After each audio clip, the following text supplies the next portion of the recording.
India, a nation grappling with its demons of violence against women, was once again shaken to its core by the brutal rape and murder of a young trainee doctor in Kolkata. The incident, which occurred at the R.G. Carr Medical College and Hospital, sent shockwaves across the country, igniting widespread outrage and grief. The victim, a bright and promising medical student on the cusp of a fulfilling career, became a tragic symbol of the vulnerability of women in a society grappling with deep-rooted patriarchy and a culture of impunity. The sheer brutality of the crime committed within the supposed sanctuary of a hospital amplified the sense of horror and anger. It forced the nation to confront the uncomfortable reality that even spaces meant for healing were not immune to the dark undercurrents of violence that plagued its streets. The Kolkata doctor's murder became a chilling reminder of the urgent need for systemic change and a collective introspection on the safety and security of women in India.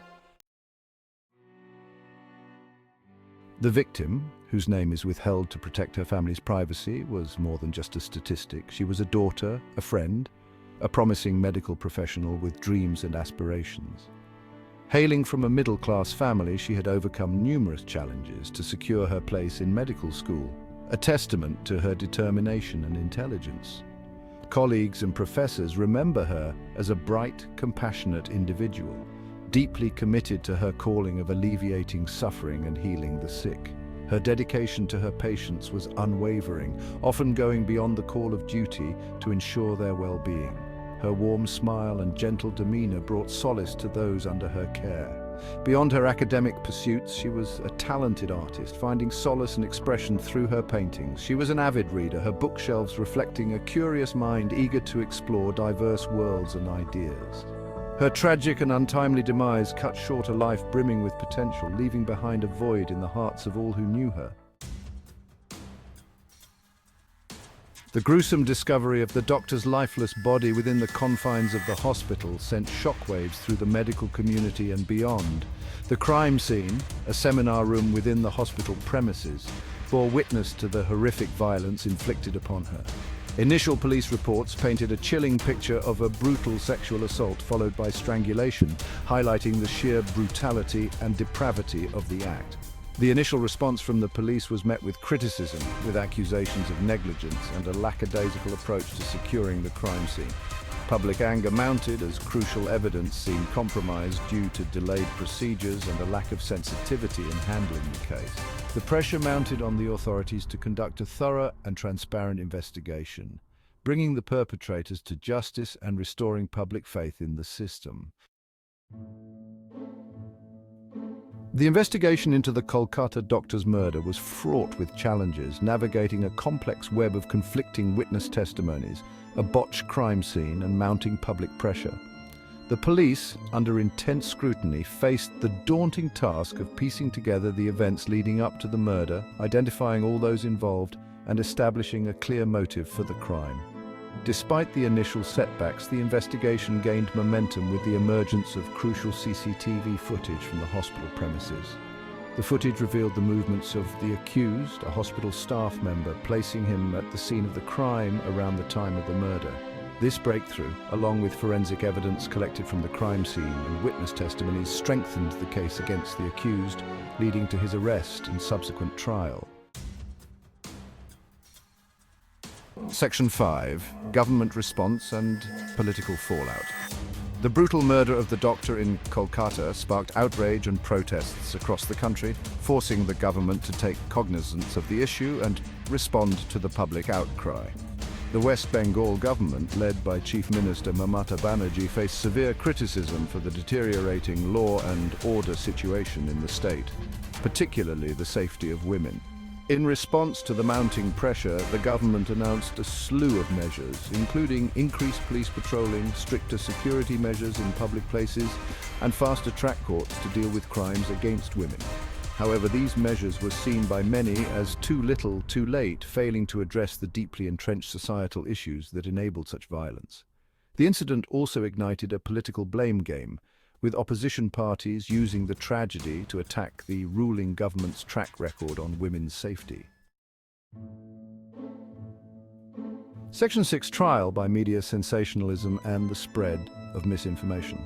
As the investigation and legal proceedings unfolded, the case became a subject of intense media scrutiny. While media attention can be crucial in highlighting injustices and demanding accountability, the Kolkata doctor's murder also became a stark example of the pitfalls of sensationalist reporting.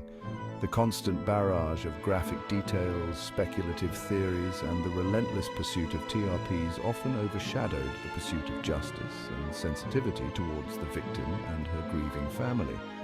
The case also witnessed a surge of misinformation and unsubstantiated claims circulating on social media platforms.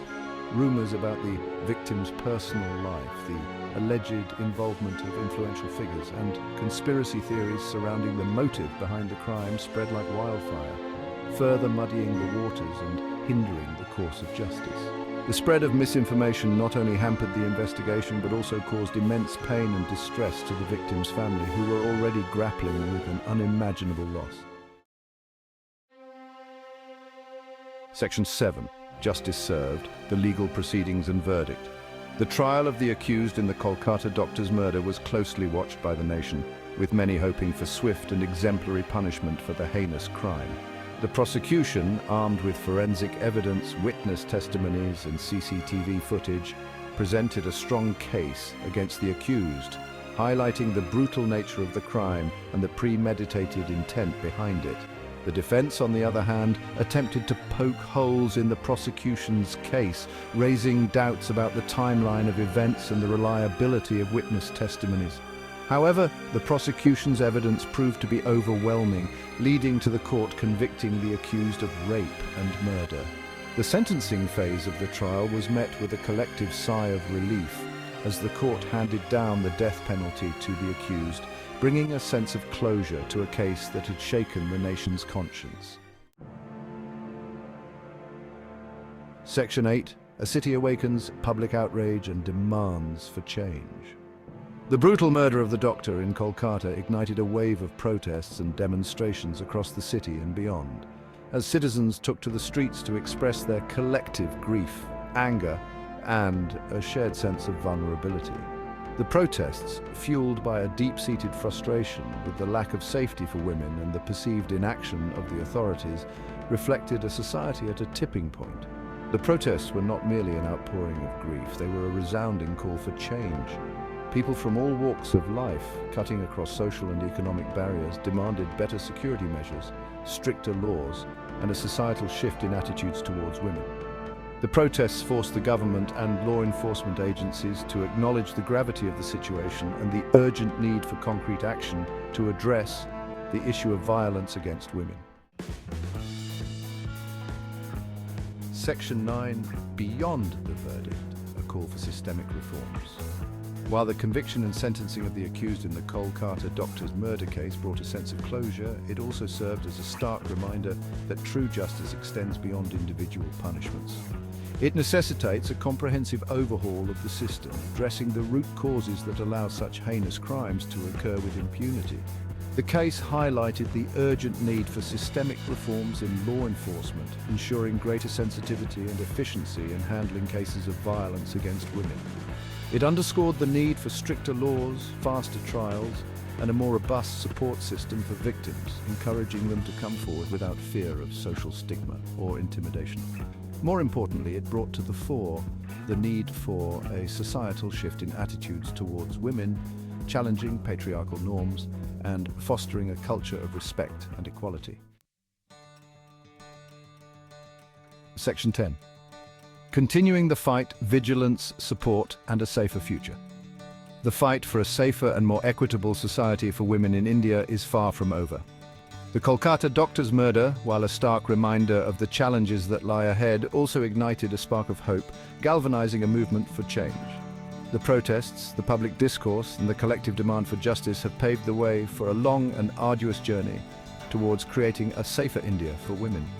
The journey ahead requires unwavering vigilance, continuous efforts to hold those in power accountable, and a collective commitment to dismantling the structures that perpetuate gender-based violence.